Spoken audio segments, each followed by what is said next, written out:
Hello everyone, welcome you all to our YouTube channel. I, Shafaq Naz, pursuing BMS from Shri Ram Ayurvedic Medical College and Hospital in Meerut. Today I am going to represent my presentation on Dhatu Vriddhi Shai Lakshan and Pradosha Vikar, which is guided by Dr. Sabiha Banu ma'am and Dr. Muhammad Gulfam sir. As you all know, there are 7 dhatu in our body. These are Ras, Rakt, Mas, Med, Asti, Majja and Shukra. These are known as sub-dhatu. We can correlate these with our body tissues, that is Ras with blood plasma, Rakt with blood tissue, Mas with muscle tissue, Med with adipose tissue, Asti with bone tissue, Majja with bone marrow, Shukra with the reproductive system. How these dhatu form? According to Acharya Chakrapani, that there are 3 theories that explain us how dhatu form. They are Kshetradi Nyaya, theory of transformation, Kedari Kulya Nyaya, theory of transmission, Khale Kapot Nyaya, theory of selection. So I am explaining how dhatu form through Kshetradi Nyaya. Ksher मतलब होता है milk, दधी means होता है curd. Like milk converted into dahi, dhatu also form like this, that is food which we take the essence part of that food with dhatu agni converted into ras dhatu, which is transformed into rag dhatu, and all remaining dhatu with their dhatu agni transformed to the succeeding dhatu.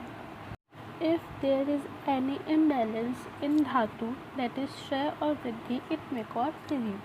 First we talk about Ras Dhatu Vriddhi Kshay Lakshan. Ras Dhatu Vriddhi Lakshan: Prasek, hypersalivation, halas, nausea, stroto avrodh, obstructive channel, swadu, dvesh, distaste, angmad, body ache, arojak, anorexia.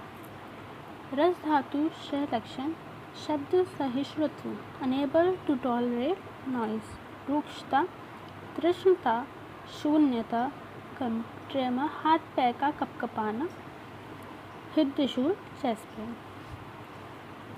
रक्त धातु वृद्धि क्षय लक्षण, जो कि दूसरा धातु होता है, उसकी वृद्धि के लक्षण व्यंग, डिस्कलरेशन ऑफ फेस, रक्तपित्त, ब्लीडिंग डिसऑर्डर, नाक, आँख, कान से खून आना, कुष्ठ, स्किन डिजीज, विसर्प, एरिसेफेलिस, बॉडी पे रैशेज होना, समो, फेन due to high blood pressure, अग्निनाश, इंडाइजेशन, कामला, जॉन्डिस. रक्त धातु क्षय लक्षण त्वक स्फोट, स्किन का फटना, त्वक रूक्ष, स्किन का ड्राई होना, शीत प्रार्थना, ठंडा खाना खाने की इच्छा होना, अम प्रार्थना, डिज़ायर ऑफ सोल फूड, त्वक पुरुष, रफनेस इन स्किन. मांस धातु वृद्धि क्षय. मांस धातु वृद्धि क्षय लक्षण: मांस वृद्धि लक्षण, गुरु गात्रता, हैवीनेस, अद्भुत, ट्यूमर, ग्रंथि, सिस्टिक ग्रोथ, अधिमांस, over growth of the muscle of the neck और बॉडी पार्ट्स. मांस क्षय लक्षण: संधि वेदना, जॉइंट पेन, अक्षी ग्लानि, इरिटेशन इन आई, धमनी शैथिल्य, aneurysm, enlargement of an artery caused by weakness in the arterial wall, gatra sudden debility, throat, pricking pain, rukshta, dryness. मेद धातु वृद्धि क्षय लक्षण. मेद धातु वृद्धि लक्षण कास, कफ, शम अल्पे अपी चेष्टा, थोड़े से काम करने में बॉडी में थकान महसूस होना, चेष्टा होना, दुर्गंध्यम, बैड स्मेल, श्वास, ब्रीथलेसनेस, प्रमेह, डायबिटीज. मेद धातु क्षय लक्षण आयास, लेसिट्यूड, लैक ऑफ एनर्जी, प्लीहा, अभिवृद्धि, स्प्लीनोमेगली, स्प्लीन का बढ़ जाना, रोग क्षय, ड्राइनेस, अक्षी ग्लानि, इरिटेशन इन आई. अस्थि धातु वृद्धि क्षय लक्षण. अस्थि धातु वृद्धि लक्षण अधिदन, हाइपरडोंशिया, दांत का एक के पीछे एक काना, अध्य अस्थि, ऑस्टियोकॉन्ड्रोमा, अस्थि का बढ़ना. अस्थि क्षय लक्षण अस्थि तोड़, प्रिकिंग पेन इन बोन, रुक्षता, ड्राइनेस, संधि शैथिल्य, लूजनेस ऑफ जॉइंट, केश, नख, अक्षय द्विजपातन, loss of hair, nails and beard. मज्जा धातु वृद्धिशय लक्षण। मज्जा धातु वृद्धि लक्षण। नेत्रों में गुरुता, हैवीनेस इन आई, पर्वों में स्थूल मूल वाले और कृच साध्य फुंसियों का होना, डीप सीटेड पेप्यूल्स और skin rashes on joints which is not cured easily. मज्जाशय लक्षण। अस्थि तोड़, पेन इन बोन, अस्थि का दुर्बल होना, बोन बिकम वीक, तम दर्शन या तिमिर दर्शन, डार्कनेस इन फ्रंट ऑफ आई, भ्रम, वर्टिगो, चक्कर आना, अस्थि में लघुता होना, लाइटनेस ऑफ बोन। शुक्र धातु वृद्धिशय लक्षण। शुक्र धातु वृद्धि लक्षण। शुक्र की अतिमात्रा में प्रवृत्ति, पॉलीजोस्पर्मिया और हाइपरस्पर्मिया, अति स्त्री कामना, हाइपरसेक्सुअलिटी और सेक्सुअल एडिक्शन, शुक्र आश्मेरी, स्टोन इन इजैकुलेटरी डक्ट और स्पर्म कैपिलाई। शुक्र क्षय लक्षण। वृषण वेदना, पेन इन स्कॉटम, रक्त शुक्रता, हेमाटोरिया, अंगसार, डिएबिलिटी, मिथुन शक्ति, नो सेक्सुअल डिजायर, पांडु रोग, अनीमिया।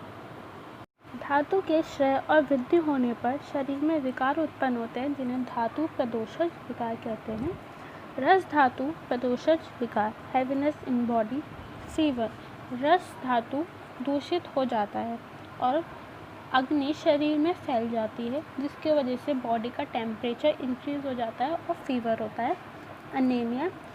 रक्त धातु की उत्पत्ति रस धातु से होती है, तो जब रस धातु दूषित हो जाता है तो रक्त धातु सही तरीके से नहीं बन पाता जिसकी वजह से ब्लड की डेफिशिएंसी हो जाती है और पेशेंट अनेमिक हो जाता है। Impotency, fatigue, loss of digestion strength, emaciation, श्रंकन बॉडी पार्ट्स। रक्त धातु प्रदोषज विकार, माउथ अल्सर, पित्तदोष रक्त को दूषित कर देता है और मुंह में छाले उत्पन्न करता है। Urticaria, menorrhagia, heavy bleeding, bleeding from different parts of the body, carbuncle, pus, bumps in skin and pimples. मांस धातु प्रदोषज विकार, inflammation of epiglottis, cervical adenitis, infection of a lymph node in neck, goiter, abnormal enlargement of thyroid gland, boils, tonsillitis and piles.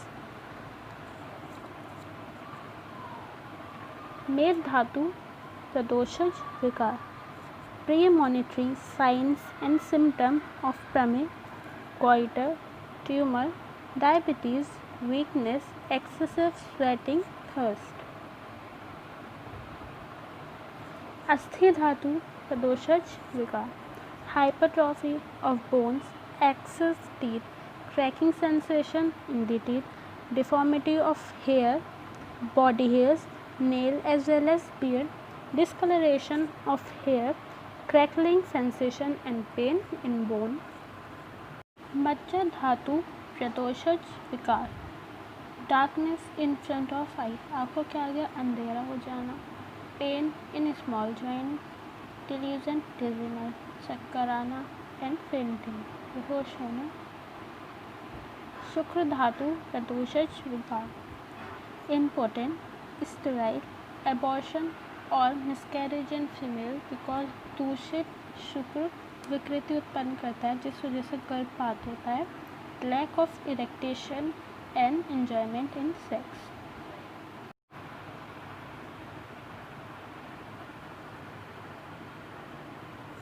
Thank you.